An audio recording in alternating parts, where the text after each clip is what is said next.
Howdy, howdy, howdy, my name is Anashi Sasuke, and welcome back to Let's Read Homestuck. In the last episode, Act 5 ended. In this episode, we're going to start intermission number 2. So, let's begin intermission number 2.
So that just happened.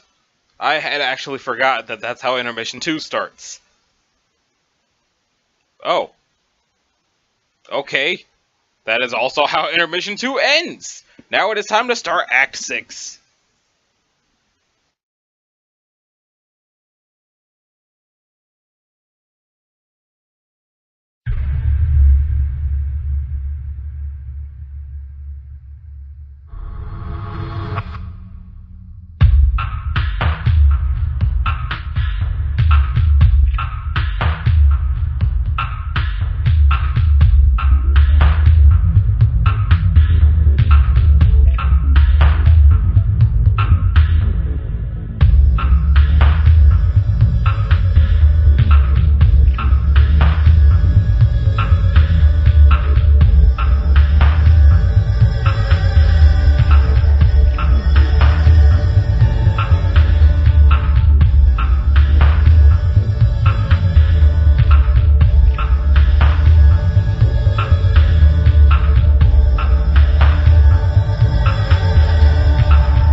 Okay, so thus begins Act 6, which lasts for roughly the rest of the entire comic. As a matter of fact, let's go check and see.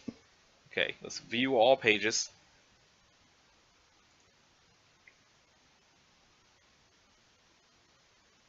So, Cascade happened.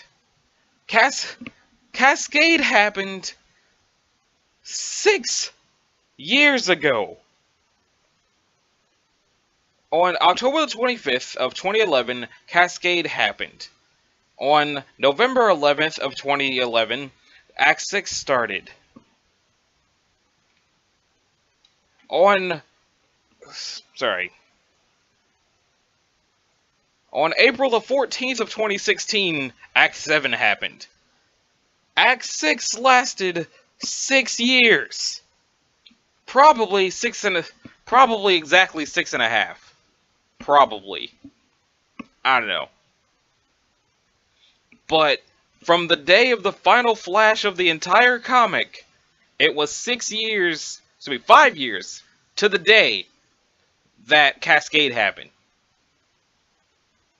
Damn. Anyway, back to the comic. Ham steak.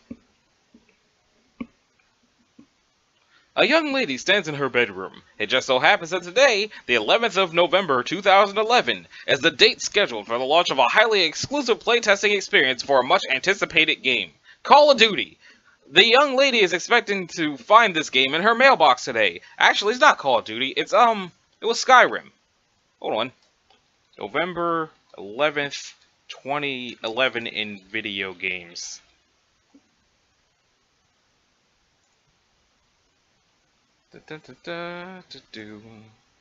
Okay, there was an Ace Combat game, Aliens Infestation, Dead Rising 2 Off the Record, Hulk Hogan. No, wait, that's October. Here's November. Skyrim and Lego Harry Potter. So, Act 6 started the day Skyrim came out. How about that shit? She's expecting the game to be enclosed in a pair of envelopes, and printed on these envelopes, she's expecting to find her name. What do you suppose the name on the envelopes will be? Enter name. You cannot enter her name. It was already engraved in her honorary placronym on her 13th birthday, which was about 2.5 years ago, and has been sitting here neatly on this bookshelf ever since. Attempting to engrave it with another name after completing this secret rite of passage is practically unheard of, and is a gesture nearly as offensive as it would be if you tried to name her something dumb like Barnstench Fartface. Luckily, she is not the sort to hold a grudge, and she will let it slide this time, as long as you hurry up and get her big day started. Okay, so apparently she is 15.5. Let's examine her room. Your name is Jane. As was previously mentioned, you are poised for an elite opportunity to test the S-Burb Alpha. It is so elite, in fact, you are the only of your kind invited to playtest. Though you guess that probably comes with the territory of being the heiress apparent to a baked goods empire. You don't suppose it hurts that you are said empire's #1 fangirl either. It should come as no surprise that you enjoy baking, but you also adore reading detective stories. You fancy yourself a skilled prankstress, if by no other measure than lineage. Though at times you feel it's tough to fill those shoes when you're surrounded by jokers. Seriously, the shenanigans perpetrated by your pals make your old school japes feel kind of pedestrian sometimes, but oh well, you love them all anyway. Once you dabbled in amateur botany, but found it too frustrating because your vegetables kept Actually, you know what? You don't want to talk about it. You love situation comedies whilst holding particular affection for mustachioed funny men. You know, your Foxworthys, your Funks, your Swansons, but not necessarily your Gallaghers per se, because you have to draw the fucking line somewhere. You are also pleased to contemplate frightening fauna, though saddened by their regrettable fakeness attribute. I wonder what that means. But none of that is on your mind now, because you are psyched about this special date, 11/11/11, i.e., 2 times 3 prong day, whatever that means. A date exhibiting just the sort of numerical gimmick corporations love to exploit for their big releases, or for launching major rebranding initiatives. In the case of your cherished multi-global empire, both such events are slated to happen today. You can't wait to see what is in store, and for the mail to come. When it does, you will waste no time in embarking on the game's maiden voyage, and if even a fraction of what you've heard turns out to be true, you are prepared to have the time of your life. What will you do? Quickly retrieve your arms from the chest. Jane is not empowered to rehash this tired running gag because of all of a sudden she's too busy being the other guy. We need to figure out what this fella's name is pronto. Once again, you make the incalculable blunder of attempting to engrave an already allocated placronym. His name was etched when he turned 13 too, almost 3 years ago. It's been sitting here messily in this unbelievably deadly pile of guns ever since. What sort of vulgar, childish moniker were you going to stick this poor bastard with? Barf Breath Turd Smirk? It doesn't even matter, just tell him what to do. Examine that room, Mr. English. Your name is Jake. You love movies. All movies. You would describe your taste in film as eclectic, but in truth, it isn't much less than totally indiscriminate. You bluster frequently of exuberance for firearms and fisticuffs and adventure. Though have no human company with which to share these interests. But who needs chums when you can enjoy a top-notch gander of your gals of cerulean complexion? Hubba hubba. You're known to be found with your nose in a comic book or two. Not that makes you a nerd or anything, like you even care about that. Not a gent of your panache and swagger. Qualities which you would totally bandy with aplomb on your globe-spanning adventures, hypothetically speaking.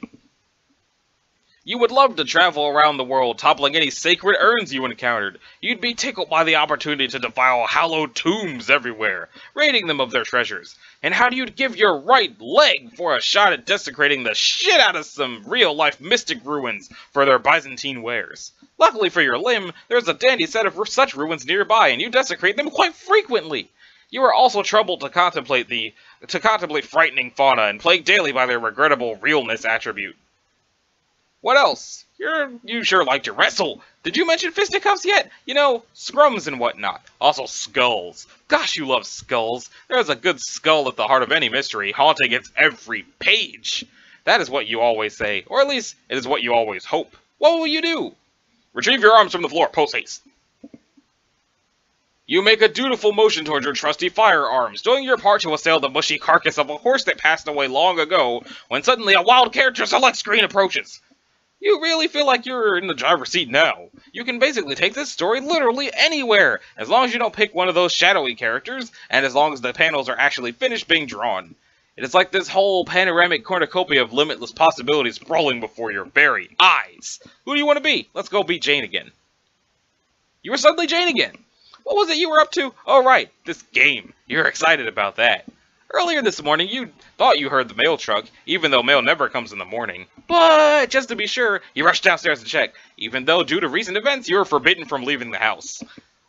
Alas, it was not there, and you sort of spaced out at the sky with a goofy grin on your face for no apparent reason, and then you were caught red-handed by your guardian. Then you got in trouble. You think you might be grounded now? Whatever, Dad. Examine your fetch modus. Hey, Problem Sleuth. I gotta read that again someday. That was a great comic. I want to make sure I don't remember anything about it before I read it again. It's your recipe modus, an extremely handy little inventory widget your dad got for you for your birthday a couple of years ago. He can be a real hard-ass sometimes. Not really. But he sure knows how to spoil his little girl. Capture log it. You stick the recipe modus in your, recipe modus. You flip the card over and look at the back. The thing about this modus you think is really cool is that instead of showing a completely useless, wobbly, garbled code on the back, it itemizes the components which could be used to create it, and a completely hypothetical framework, of course. Just another wonderful innovation by your favorite company. It releases many products of an experimental nature, often with applicability to other kinds of technology and products which haven't hit the market yet. Of course, as the heiress, you're privy to all the sweetest gear in advance. Maybe you'll rummage through some of that stuff later. The modus as a capture log object only has one simple recipe, involving an array modus, snore, and a cookbook. Yes! Other objects have more varied and elaborate recipes, though. Get the hat. You capture log your favorite hat, which is also your only hat. You spent basically your entire childhood in this hat, pretending to be hard-boiled detectives and whatnot. In public, you and your dad made quite the pair. Everyone could tell by a glance that you were your father's daughter, sired from his loins directly and genetically, through what was undoubtedly a natural process of human procreation involving a man and a woman. People would definitely nod and say, yep, that little lady sure did emerge from a womb on account of that gentleman's awesome virility. As you can see, there are loads of ways to cook up a hat like this, involving many stupid combinations of random objects. Is that... Okay, so... an almanac and a T-bone steak, a gun and a top hat, or a potted plant, that one dream book, and the Matri orb for... let's see, 100,000, million, billion, trillion. For 100 trillion, whatever the hell that is, you can make a hat out of the Matri orb. Why did that never happen? Anyway, let's inspect those posters. It is one of your funny men pinups, a glorious Foxworthy. It's one interest that overlaps with your dad's. He thinks his corny redneck shtick is just the funniest thing since sliced bread that was sliced by a hilarious clown with a laugh knife. Honestly, you don't care much for his comedy, though. Dealing with the low-income, bucolic classes, affectionate sass ad nauseum isn't what you'd call your cup of tea. You just think he's really handsome. Every time he starts rattling off pointers on how to self-diagnose pumpkinhood, you just get lost in that pair of blue twinklers and that soft auburn lip bristles. You were so shy when you got the poster autographed. If only you felt worthy of that, Fox.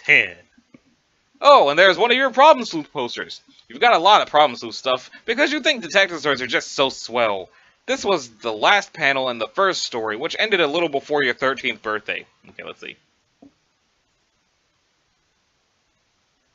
Pose as a team. The world is real.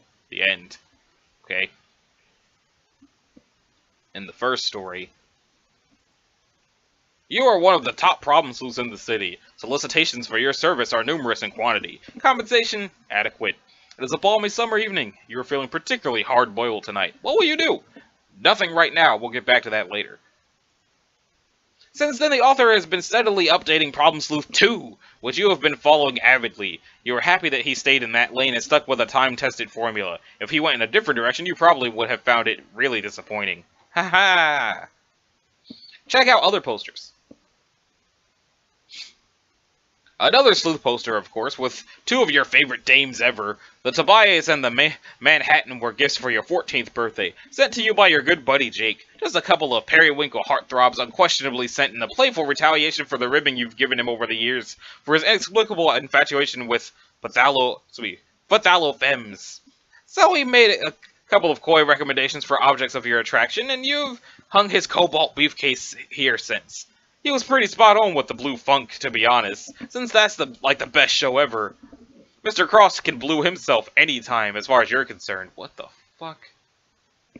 But the Manhattan, not so much. Comics aren't really your thing, but you hung it up anyway because that's the sort of thing you do in a mildly escalating feud of passive-aggressive one-upsmanship. You own it. But you felt kind of weird about having his blue mutant penis dangle over your head while you sleep, so you covered it up with something even more obscene. Some sort of revolting troll Howie Mandel, also gifted to you by Jake. Good lord, does that kid have some spotty tastes. There is also your magnificent Swanson. Ron Swanson is the perfect man. You've tried to order all of the bacon and eggs in a restaurant on several occasions, but your dad never lets the order go beyond the joke level. What a fuddy-duddy. Take your spoon. Spoonkin. You tuck your trusty Junior Batter Master's Bowl Buster Stirring Solution 50,000 into your strife deck. Allocate it with the ever-martially pragmatic Spoonkin. You wouldn't have it any other way. You love your fancy spoon. It has several million recipes stored in it, and walks you through each step with a soothing female robot voice, just like in science fiction. Some urban legends say that the device also broadcasts subliminal messages distributing ominous Crocker core propaganda, but you don't put any stock in that sort of baloney for a second. There is one switch on it that doesn't seem to do anything. Maybe yours is defective? Still, it's perfectly serviceable and has assisted you in whipping many a cake into delicious submission. Examine bunnies. These customized bunnies were gifted to you on your 13th birthday from two of your friends. Both were heirlooms passed down to them, and they decided to coordinate gift ideas and send you dressed-up versions of their beloved childhood toys. You like to think he was shooting for a detective bunny with the one on the left, but you know realistically it was probably an Indiana Jones bunny, more in line with his interest than yours, especially since it came with a little whip that you have since misplaced. The bunny used to belong to his grandma. The other one used to belong to your friend's mom, and she dressed it as a wizard, which was also unapologetically more representative of her interest than yours. That's okay though, you love the gesture anyway, and you and she are totally BFFCs forevers in her words. And you agree with them. You did get one more bunny from your other pal. He had to make it himself from scratch, since for some ridiculous reason he didn't happen to have a ratty old bunny heirloom lying around. His gift was somewhat less innocuous. You have no idea where it is, though. Probably just as well. Look out that window there, buddy. You've been fidgeting around your room all day, making little observations about your various belongings, checking the clock. When will the dang mail get here? You take another peek out the window, just in case. It's still not there, but there's your dad. What's he up to? He just capture-locked the car. Oh, that's right. He was going to wash it today. He's probably taking it back into the backyard next to the garden hose. He's a busy fatherly itinerary. So many dad things to do every single day. If the mail arrives soon, this will be a great opportunity to sneak out and get it. Fingers crossed. Looks like somebody is bothering you. You better make it quick. You've got a window to stay glued to. Go to the computer. Zombie problem sleuth. Betty bother. Chimera. Pester chum. You know you really should have switched to Pester chum. It's what your friends use, and it's a lot better than Betty bother, if you're being honest with yourself. BB's just so spammy and annoying with all the pop-ups everywhere. Be the first to visit Mars. Fruit gushers. Hamburger helper. This guy. Look at this dreadful clutter. You have got to switch, but then brand loyalty is a powerful thing. Looks like Jake is messaging you. We will answer Jake in the next episode. So, this has been Anashi Sasuke. This was episode 69 of Let's Read Homestuck, and in the next episode, we're going to answer Jake, and then we're probably going to be Jake. So, thank you all for watching, and I will see you next time. Later.